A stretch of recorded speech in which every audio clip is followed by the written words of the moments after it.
Le Burundi est hanté depuis les années 60 par des démons hostiles à la démocratie. Là, c'est la première expérience des élections. Nous sommes le 18 septembre 1961. Des élections accouchées au forceps, tant des pesanteurs ont marqué l'entrée du Burundi dans la démocratie en ces années 60.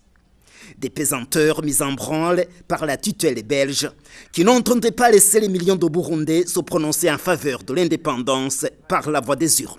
Le processus électoral qui a abouti à la victoire du peuple burundais ce 18 septembre 1961 a été émaillé de faits néfastes. Pour empêcher le peuple burundais à participer massivement au vote, des forces négatives, tant belges que burundaises, ont propagé notamment la rumeur du cachet dangereux à Toye au carnet d'identité. Cette rumeur annonçait du malheur pour toute personne qui participerait au vote. Le peuple burundais a bravé les démons ce 18 septembre 1961 et s'est prononcé tout gaillardement pour son autodétermination en donnant la victoire au parti UPRONA. L'UPRONA, alors dirigé par le très charismatique Prince Louis Rwagasore, victoire acceptée du bout des lèvres par la tutelle et ses supporters. Une situation qui a abouti à l'assassinat du Prince Louis Rwagasore le 13 octobre 1961, alors qu'il allait former le premier gouvernement du Burundi autonome. Depuis lors, le peuple burundais a été frappé par l'opprobre et s'est vu progressivement dépouillé de son droit d'élire ses dirigeants. La déliquescence de la démocratie jusqu'à 1993. La résurrection de la démocratie au Burundi s'est concrétisée en 1993 avec l'organisation des élections dans le cadre du pluralisme. Des élections qui se sont déroulées dans l'enthousiasme populaire pour cette démocratie retrouvée. Les démons ont refait surface pour torpiller l'expression des Burundais. Un mouvement d'étudiants s'est aussitôt dressé contre la victoire au présidentiel du candidat Melchior Ndadaye, une victoire pourtant validée par des organes compétents dont la Cour constitutionnelle. Des tentatives de coup d'État pour effacer l'expression de la majorité ont émaillé la deuxième moitié de l'année 1993 jusqu'au jour fatidique du destin. Ce 21 octobre 1993, jour funeste, scellé des démons, l'assassinat du président Melchior Ndadaye qui consacra à nouveau la perte d'expression du peuple burundais par la voie des urnes. La disparition du président Melchior Ndadaye avec un cortège de malheur pour le Burundi et les Burundais. La démocratie, encore une fois enterrée, pourra-t-elle ressusciter au Burundi? Dans une atmosphère de troubles généralisés et de morosité dans le pays, le peuple burundais a organisé une résistance contre le retour de l'oppression. La lutte pour la maîtrise du destin. Le triomphe du peuple burundais est apparu après une décennie de guerre. L'accord conclu à Dar es Salaam entre le principal mouvement populaire CNDD-FDD et le gouvernement fantoche d'alors, le 16 novembre 2003, est une consécration du retour de la démocratie au Burundi. Avec les élections de mai 2005, le peuple burundais retrouve sa voix et peut encore exercer sa souveraineté en mettant en place les institutions du pays. Les démons du refus des urnes s'endorment pour se réveiller plus tard.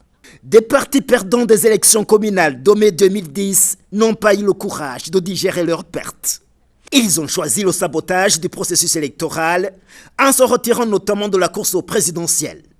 Argument, les communales ont été fraudées alors que tous les observateurs, la communauté internationale, la société civile du Burundi, la presse, les communautés religieuses et même les observateurs des partis en compétition ont déclaré et affirmé le bon déroulement des élections. Des élections libres, transparentes et sans reproche.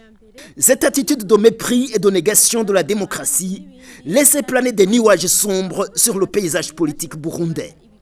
Les institutions légitimement établies à l'issue du processus électoral de 2010 ont subi des coups de boutoir de la part des organisations politiques et de la société civile qui n'entendaient pas accepter le choix du peuple burundais par les urnes. Depuis 2010, des forces hostiles à la démocratie ont monté de toutes pièces des situations pour écœurer la population burundaise et l'empêcher de participer librement aux échéances électorales de 2015. Hanté par le cauchemar d'une perte répétitive au système électoral, Ces organisations hostiles aux élections ont tenté de faire ajourner le rendez-vous électoral de 2015 en ayant recours à la théorie d'Homilis affiliée au parti au pouvoir. Une théorie vite réfutée avec véhémence par le gouvernement du Burundi et la vigilance de la communauté internationale, dont l'ONU, ayant perdu tous les alibis et accusant de la paranoïa contre un système électoral non prometteur à leur endroit. Des partis d'opposition appuyés par des lobbies de la société civile ont changé le fusil d'épaule pour saper encore une fois les principes démocratiques et de l'état de droit. Ils se sont érigés contre une nouvelle candidature du président Pierre Nkurunziza, une candidature qu'ils ont qualifiée rôle la loi, faisant sourde oreille à la Cour constitutionnelle qui a mis fin aux spéculations en déclarant valide la candidature du président sortant. L'année 2015 aura été l'année des rudes épreuves pour la démocratie au Burundi. Une certaine conspiration contre le processus électoral s'est organisée et a produit des manifestations de bado dans quelques quartiers de la capitale Bujumbura. Une insurrection visiblement programmée pour faire échouer les élections de 2015. Une presse étrangère a déferlé sur Bujumbura, la capitale, et a commenté l'insurrection à l'instar d'un grand match de football opposant la police et les manifestants des rues. Un gotha occulte s'est constitué contre le processus électoral et apprenait un vide institutionnel pour ainsi mettre à genoux des millions de Burundais. Puis exposer le Burundi à toutes les spéculations opportunistes après avoir muselé les fils et filles du pays. La tentative du coup d'État du 13 mai 2015, un putsch visiblement machiné au tunnel des manifestations, est une preuve indubitable de l'acharnement à torpiller la pérennité institutionnelle au Burundi. Ironie du sort, ce 13 mai 2015, le coup d'épée sur la démocratie a été vivement paré par l'ange gardien du Burundi. Malgré les machinations démoniaques, les rumeurs de cataclysme pour faire peur à la population du Burundi, le train du destin ne s'est pas arrêté.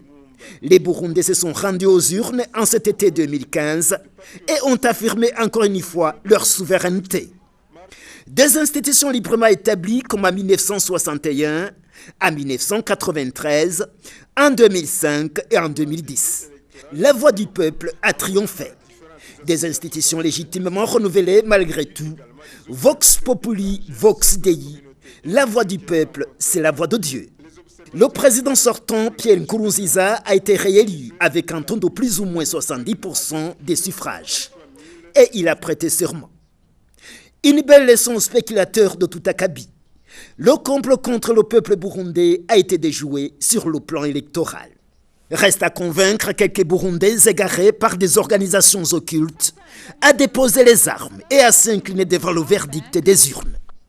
Les conspirateurs ont perdu le terrain des arguments, ni la théorie du génocide présentée par Affairisme sur la chaîne de télévision France 3 ne saura faire plier la détermination des Burundais à maintenir leur souveraineté. D'après les sondages faits par votre médium, la télévision nationale, les troupes de l'Union africaine prônées par les organisations hostiles à la démocratie ne sauraient bénéficier de l'accueil de la part des millions de Burundais. Ces troupes étrangères ne sauraient en aucun cas se substituer aux soldats du Burundi, qui se sont déjà taillés une réputation mémorable dans des missions de maintien de la paix dans divers coins du monde, dont la Somalie. Tellement, la théorie du génocide est un faux argument, un mensonge grotesque et même éhonté. Dernier recours d'un gotha essoufflé face à une nation burundaise plus que jamais éveillée. Aujourd'hui, la traversée du désert est terminée. Le peuple burundais, avec les nouvelles institutions, sont à l'œuvre et vaquent tranquillement aux activités pour le progrès du bien-être.